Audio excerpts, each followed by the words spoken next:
मैं सपा मुखिया अखिलेश यादव से मैं ये पूछना चाहती हूँ, यदि मान्यवर श्री कांशीराम जी के प्रति आपका इतना ही आदर सम्मान था, तो जब यूपी में मेरी सरकार थी तो मेरी सरकार ने अलीगढ़ मंडल में कासगंज के नाम से अलग से जिला बनाया।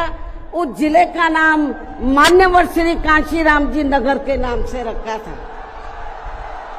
लेकिन जैसे ही समाजवादी पार्टी पावर में आई, उन्होंने नाम बदल दिया। जब ये सत्ता में रहते हैं, ना इनको पीडीए याद आता है और ना पीडीए के जो संत गुरु और महापुरुष है वो भी याद नहीं आते हैं। जब ये सत्ता से बाहर हो जाते हैं, तब इनको हमारे संत गुरु और महापुरुष याद आते हैं। तो ऐसे दोगले लोगों से आप लोगों को बहुत ही सावधान रहने की जरूरत है। समय से मरम्मत नहीं होने की वजह से आप लोग भी पिछले कुछ समय से यहाँ इनकी प्रतिमा पर अपने पुष्प अर्पित नहीं कर पा रहे थे, लेकिन अब यहाँ मरम्मत का अधिकांश कार्य पूरा हो जाने के बाद इस बार मेरे साथ साथ आप लोग भी भीड़ के मामले में अपना पिछला खुद का सभी रिकॉर्ड तोड़ते हुए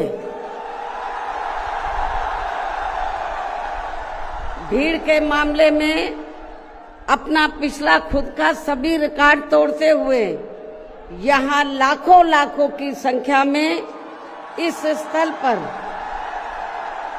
मान्यवर श्री कांशीराम जी को अपने श्रद्धा सुमन अर्पित करने के लिए पहुंचे हैं, जिसके लिए पार्टी आपकी बहुत बहुत आभारी है। साथ ही वर्तमान राज्य सरकार की भी बहुत बहुत आभारी है। और इसलिए आभारी है क्योंकि इस स्थल को देखने वाले लोगों के टिकटों का इकट्ठा हुआ पैसा पूर्व की रही सपा सरकार की तरह वर्तमान भाजपा की राज्य सरकार ने इसे दबाकर नहीं रखा है, बल्कि पार्टी के आग्रह करने पर इसकी मरम्मत करने पर पूरा खर्च किया है।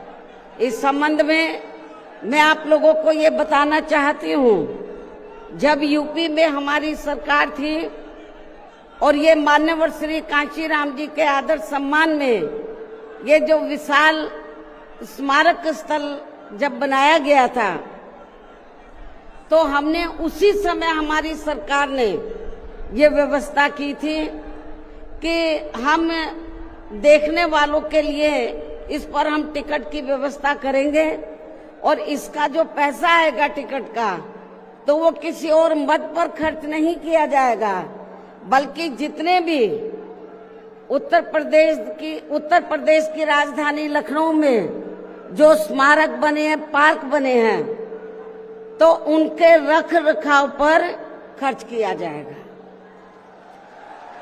तो ये हमने व्यवस्था की थी।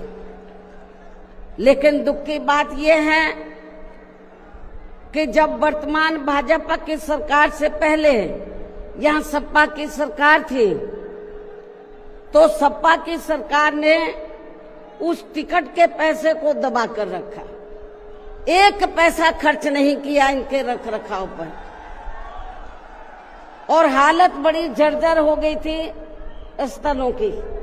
यही नहीं, और भी स्थल थे, पार्क थे, उनकी हालत बड़ी खराब हो गई थी।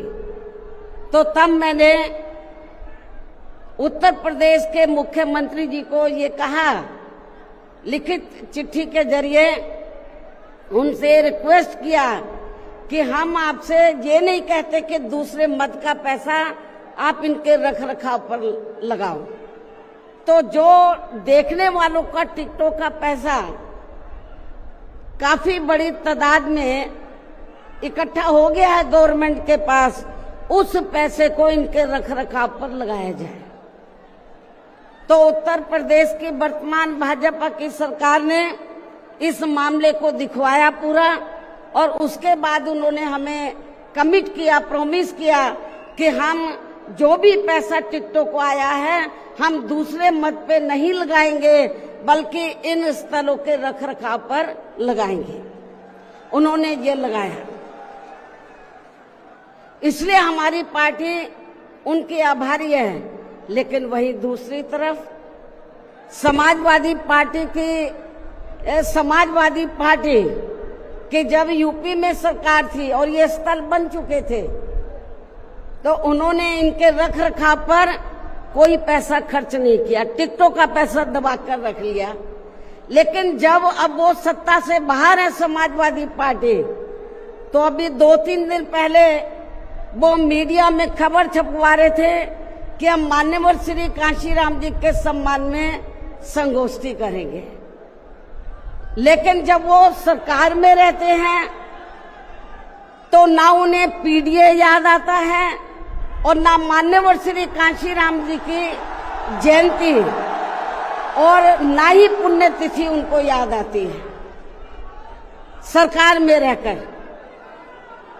लेकिन जब वो सत्ता से बाहर हो जाते हैं तो समाजवादी पार्टी को फिर याद आता है कि हमें संगोष्ठी करनी चाहिए। मैं सपा मुखिया अखिलेश यादव से मैं ये पूछना चाहती हूँ, यदि मान्यवर श्री कांशीराम जी के प्रति आपका इतना ही आदर सम्मान था, तो जब यूपी में मेरी सरकार थी तो मेरी सरकार ने अलीगढ़ मंडल में कासगंज के नाम से अलग से जिला बनाया, उस जिले का नाम मान्यवर श्री कांशीराम जी नगर के नाम से रखा था। लेकिन जैसे ही समाजवादी पार्टी पावर में आई, उन्होंने नाम बदल दिया। मान्यवर श्री कांशीराम जी के नाम पर हमने कॉलेज, यूनिवर्सिटी, अनेकों संस्थानों के नाम रखे, अनेकों संस्थानों के नाम रखे, जनहित की योजनाएं शुरू की। सारी के सारी अधिकांश जो बड़ी बड़ी योजनाएं थी वो सभी के सभी इन्होंने बंद कर दी समाजवादी पार्टी की सरकार ने। ये इनका दोगला या दोहरा चरित्र नहीं है तो क्या है? जब ये सत्ता में रहते हैं ना इनको पीडीए याद आता है और ना पीडीए के जो संत गुरु और महापुरुष है वो भी याद नहीं आते हैं। जब ये सत्ता से बाहर हो जाते हैं तब इनको हमारे संत गुरु और महापुरुष याद आते हैं। तो ऐसे दोगले लोगों से आप लोगों को बहुत ही सावधान रहने की जरूरत है।